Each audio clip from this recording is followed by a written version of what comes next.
sua.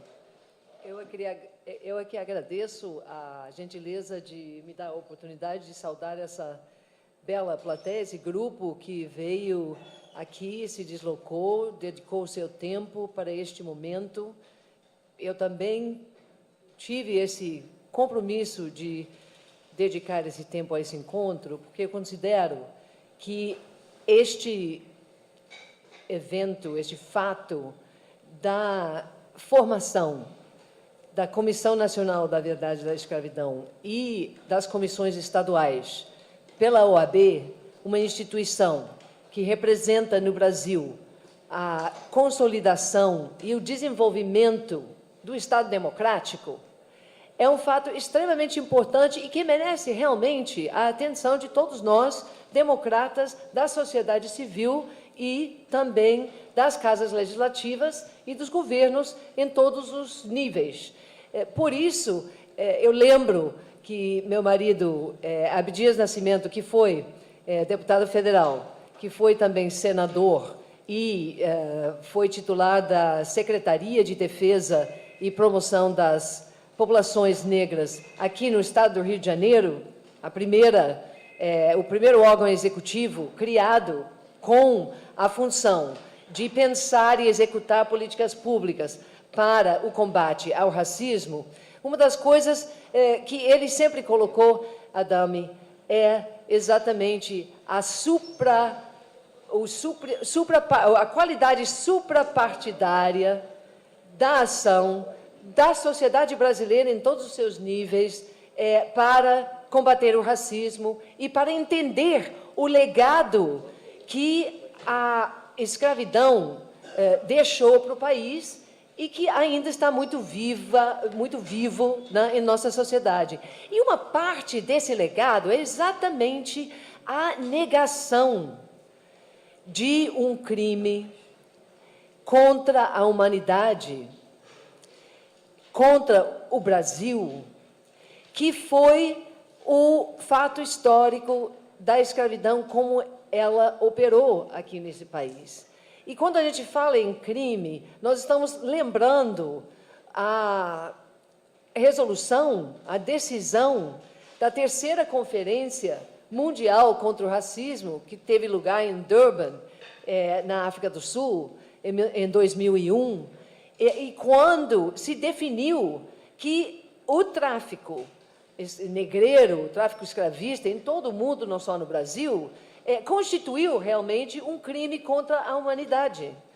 E é um pouco irônico, a meu ver, nós do IPEAFRO, o Instituto de Pesquisas e Estudos Afro-Brasileiros, que eu tive a honra e o prazer de ajudar meu marido, Abdias Nascimento, a fundar, quando nós falamos em pesquisar, estudar, em tratar sobre a questão racial e sobre o povo negro no Brasil, sempre nos deparamos com a imagem do negro identificado à escravidão.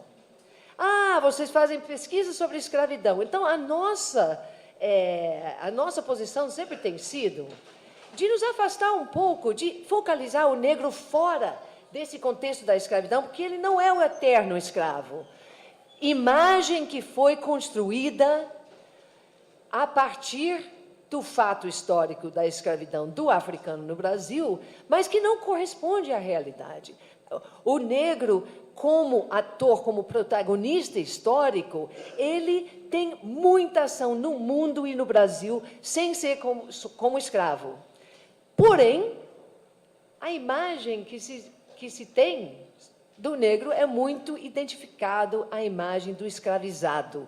Por isso que a gente fala em escravizado e não escravo. A gente evita essa ideia do escravo, que parece que é uma pessoa naturalmente propensa à subalternidade. E aí nós temos uma declaração do nosso Dunga que reflete perfeitamente esse tipo de ideia que existe no Brasil até hoje sobre o negro. Ele é identificado com esse Estado. Mas esse não é um Estado natural. E, na verdade, quando a gente pensa na consciência das pessoas comum, né, parece que esse fato da escravidão é uma coisa natural.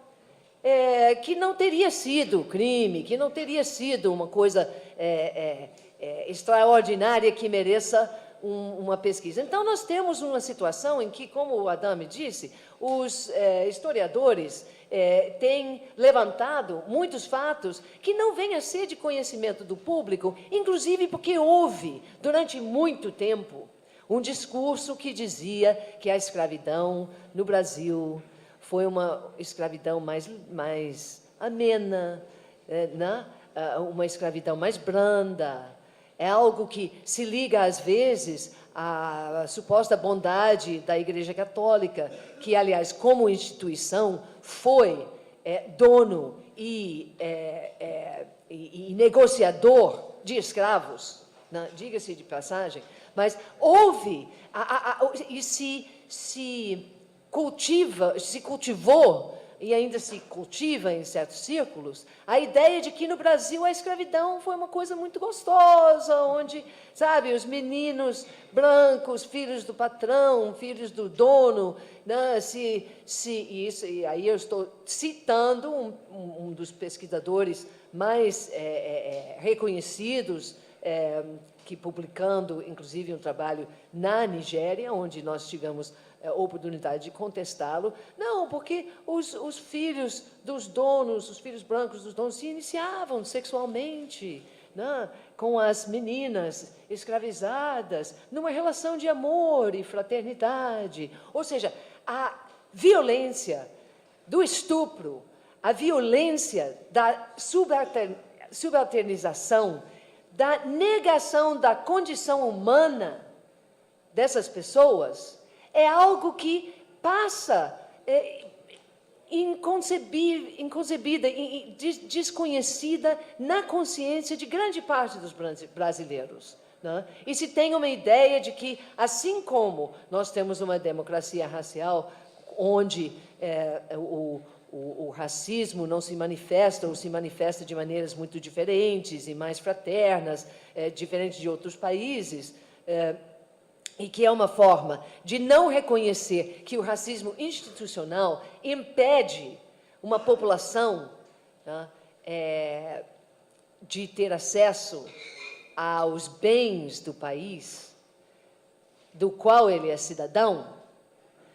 Então, enquanto nós não tivermos uma melhor ideia difundida e fazendo parte dessa consciência nacional sobre o que representou essa escravidão em termos de violência, em termos de tortura, de maldade, de absoluta negação da humanidade de um grupo que passou, logo depois, a constituir a maioria da população brasileira, e por isso mesmo houve uma série de políticas para tentar acabar com ela, não? E isso não somos nós que afirmamos, são os anais da história que mostram que os grandes estadistas do período logo após a instituição da República buscavam trazer imigrantes europeus e manter a população negra fora do mercado de trabalho e fora das instâncias de participação política, social, econômica do país, exatamente com a intenção. Eles tinham uma ideia de que até 2011 ia acabar com os negros no Brasil, o que não aconteceu, né? Não foi possível. Inclusive porque essa população tem uma capacidade de resistência, tem uma tradição de força comunitária, solidária, muito grande. Eu não quero me alongar sobre isso, mas a mim me parece que o fato de a OAB instituir essas comissões em nível nacional e em nível estadual é um fato muito importante para a construção da democracia e da democracia social, de uma verdadeira sociedade de inclusão no Brasil. E por isso eu estou aqui E, infelizmente, eu realmente vou ter que pedir a licença, pedir a compreensão de vocês, porque eu realmente tinha um outro compromisso. Eu gostaria de poder ouvir o que vem dessa plateia, das pessoas que vieram aqui hoje, e infelizmente eu não vou poder ficar, mas eu agradeço a oportunidade de poder, pelo menos, me dirigir a vocês e me congratulo, parabenizo não só o doutor Adame, como presidente da Comissão Nacional, o Marcelo Dias, presidente da Comissão Estadual do Rio de Janeiro, o nosso relator, doutor Wilson Prudente, na pessoa dessas pessoas eu quero felicitar o Brasil, dar os parabéns ao Brasil por ter essa iniciativa que certamente só vai trazer, enriquecer, né, a construção dessa democracia que tanto se busca aqui no Brasil. Muito obrigada e boa tarde.